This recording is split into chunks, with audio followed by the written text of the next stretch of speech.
Hello. അപ്പോൾ നമ്മൾ ഇന്ന് അൺബോക്സ് ചെയ്യാൻ പോകുന്നത് ഫോർഡിൻ്റെ ബ്രോൺകോ എന്ന് പറയുന്നൊരു മോഡലാണ്. ഇത് ഒഫീഷ്യൽ ലൈസൻസ് പ്രൊഡക്റ്റ് ഒന്നുമില്ല, പക്ഷേ നിങ്ങളുടെ ഡീറ്റെയിലിംഗ് കണ്ട ഞെട്ടും. സോ നമുക്ക് നേരെ ഇത് അൺബോക്സ് ചെയ്യാം.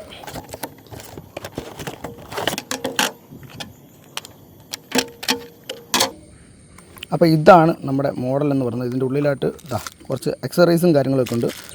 അതുപോലെ ഈ ജെറിക്കാനാണെങ്കിലും ഇവിടെ ബിൽറ്റ് വൈഡ് എന്ന് കൊടുത്തിട്ടുണ്ട്. അതിലൊരു ബ്രോൺകോയുടെ ലോഗോ കൊടുത്തിട്ടുണ്ട്.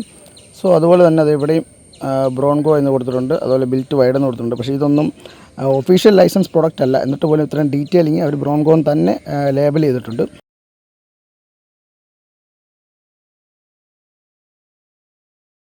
അപ്പോൾ ഗൈസ്, നമ്മുടെ ആക്സസറീസും കാര്യങ്ങളൊക്കെ നമ്മൾ വണ്ടിയിൽ സെറ്റ് ചെയ്തിട്ടുണ്ട്. 4 ജെറിക്കാൻ വരുന്നുണ്ട്. അതുപോലെ ഒരു വൈറ്റ് ബോക്സ് വരുന്നുണ്ട്.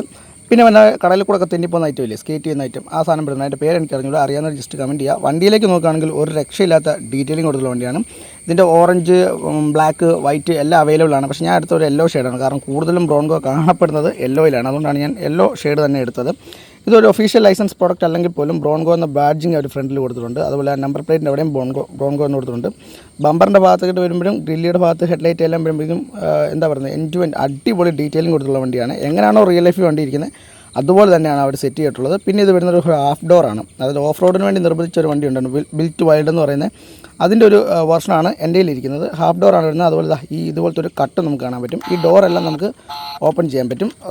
കണ്ടോ, ഡോർ ഓപ്പൺ ചെയ്യുമ്പോൾ നമുക്കൊരു അലാം ബീപ്പ് സൗണ്ടൊക്കെ കേൾക്കാൻ പറ്റും.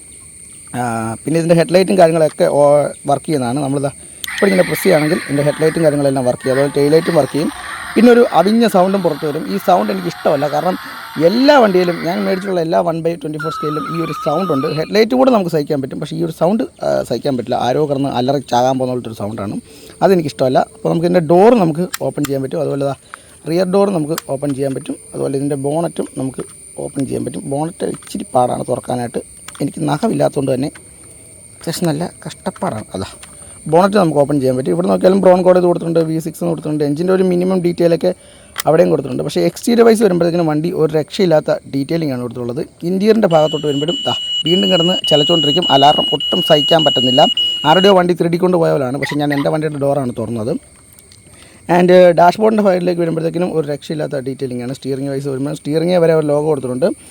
അവിടെ ഒരു സ്ക്രീൻ കാണുന്നുണ്ട്. ആ സ്ക്രീനിലും ലോഗോ കൊടുത്തിട്ടുണ്ട്. സീറ്റൊക്കെ ഒരു രക്ഷയില്ലാത്ത ഇതാണ് കൊടുത്തിട്ടുണ്ട്. മൊത്തം പ്ലാസ്റ്റിക്കിലാണ് വരുന്നത്. പക്ഷേ ഒറ്റ നോട്ടം നമുക്ക് നോക്കിക്കഴിഞ്ഞാൽ റബ്ബർ സീറ്റ് പോലെയൊക്കെ തോന്നും. പിന്നെ ഇതിൻ്റെ ഒരു പ്രത്യേകത എന്താണെന്ന് വെച്ച് കഴിഞ്ഞാൽ ഈ സ്റ്റിയറിംഗ് നമുക്ക് ഇതുപോലെ അഡ്ജസ്റ്റ് ചെയ്ത് വെക്കാൻ പറ്റും. നമ്മുടെ ആവശ്യാനുസരണം നമ്മൾ ഒറിജിനൽ വണ്ടിയിൽ ചെയ്യുന്ന പോലെ തന്നെ ഇതിലിങ്ങനെ അഡ്ജസ്റ്റ് ചെയ്ത് വെക്കാൻ പറ്റും. അതുകൊണ്ടുള്ള ഗുണം എന്താണെന്ന് വെച്ചാൽ എനിക്കറിയില്ല. കാരണം എനിക്ക് ഇതിനകത്ത് കയറിയിരിക്കാൻ പറ്റില്ല. പിന്നെ അതൊരു ഓപ്ഷനായിട്ട് നമുക്ക് എടുക്കാൻ പറ്റും, പുതിയൊരു ഫീച്ചറായിട്ട്. കാരണം എൻ്റെ ഇരിക്കുന്ന മറ്റ് വണ്ടികളിലൊന്നും ഈ ഒരു ഫീച്ചർ ഇല്ല. പിന്നെ ഇതിൻ്റെ മിററിൻ്റെ ഭാഗത്തോട്ട് വരുമ്പോഴേക്കും കുറച്ച് പരിതാപകരമാണ്. കാരണം ബ്ലാക്കാണ് കൊടുത്തിട്ടുള്ളത്. ഇതിലെങ്ങനെ കാണാൻ പറ്റും എന്ന് എനിക്ക് അറിഞ്ഞുകൂടാ. കാരണം ബാക്കിയുള്ള വണ്ടിയിലൊക്കെ റിഫ്ലക്ഷനൊക്കെ വരുന്നുണ്ട് എൻ്റെ ഇരിക്കുന്ന മോഡൽസിൽ. ഇതിൽ ആ ഒരു ഐറ്റം ഇല്ല. ആൻഡ് ഇത് വരുന്നത് ഒരു 1/32 സ്കെയിലാണ് വരുന്നത്. അപ്പോൾ ഞാൻ എന്തിനാണ് ജിംനി അടുത്ത് വെച്ചേക്കുന്നത് നിങ്ങൾ ആലോചിക്കുന്നുണ്ടെങ്കിൽ ഈ വണ്ടി തമ്മിലുള്ളൊരു സൈസ് കമ്പാരിസൺ വേണ്ടിയാണ് ഞാൻ ഈ ഒരു ജിംനി അടുത്ത് വെച്ചത്. ഈ ഒരു മോഡൽ വരുന്നത് 1/24 സ്കെയിലും ഇത് വരുന്നത് 1/32 സ്കെയിലും. അപ്പം ഈ 32 എന്ന് പറയുന്നതാണ് സംഖ്യയിൽ വരുമ്പോഴത്തേക്കിനും വലുതെങ്കിലും നമ്മുടെ വണ്ടി ഡൈകാസ്റ്റിലോട്ട് വരുമ്പോൾ 24-നാണ് സൈസ് കൂടുതലായിട്ട് വരേണ്ടത്.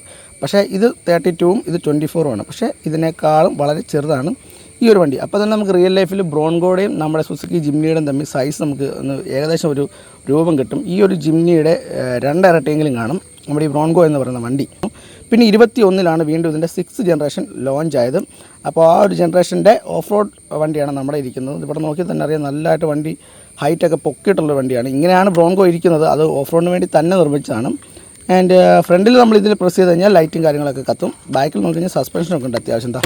ഇങ്ങനെ ഇട്ട് കഴിഞ്ഞാൽ വണ്ടി ജമ്പി എന്ന് കാണാൻ പറ്റും. പിന്നെ ഈ അക്സറീസും കാര്യങ്ങളൊക്കെ വന്നപ്പോൾ വണ്ടി ഒരു പക്ക ഓഫ് റോഡ് വണ്ടിയായിട്ടുണ്ട്. സോ അപ്പോൾ ഞാൻ ഈ ജിംനിയും നമ്മുടെ ഈ ബ്രോൺകോയും വെച്ചിട്ട് ഒരു അടിപൊളി ഫോട്ടോഷൂട്ടൊക്കെ സെറ്റ് ചെയ്ത് വെച്ചിട്ടുണ്ട്. അപ്പോൾ അതിൻ്റെ വീഡിയോയും കാര്യങ്ങളൊക്കെ ഞാൻ ഉടനെ തന്നെ പോസ്റ്റ് ചെയ്യുന്നതായിരിക്കും. അതുപോലെ തന്നെ ഞാൻ ഈ മോഡൽ മേടിച്ചത് എവിടെ നിന്നാണെന്ന് അറിയുന്നുണ്ടെങ്കിൽ എറണാകുളത്തുള്ള വൈപ്പിനുള്ള അബ്ബാ ഷോപ്പിൽ നിന്നാണ് ഞാൻ ഈ ഒരു മോഡൽ മേടിച്ചത്. എൻ്റെ കൂടുതലും കയ്യിരിക്കുന്ന മോഡലെല്ലാം അബ്ബാ ഷോപ്പിൽ നിന്നാണ് ഞാൻ മേടിക്കാറുള്ളത്. ഞാൻ ഓൺലൈനിൽ നിന്ന് അങ്ങനെ അധികം പർച്ചേസ് ചെയ്യാറില്ല. അല്ലെങ്കിൽ ഏതെങ്കിലും കടകളിൽ കാണുമ്പോൾ മേടിക്കാറാണ് പതിവ്.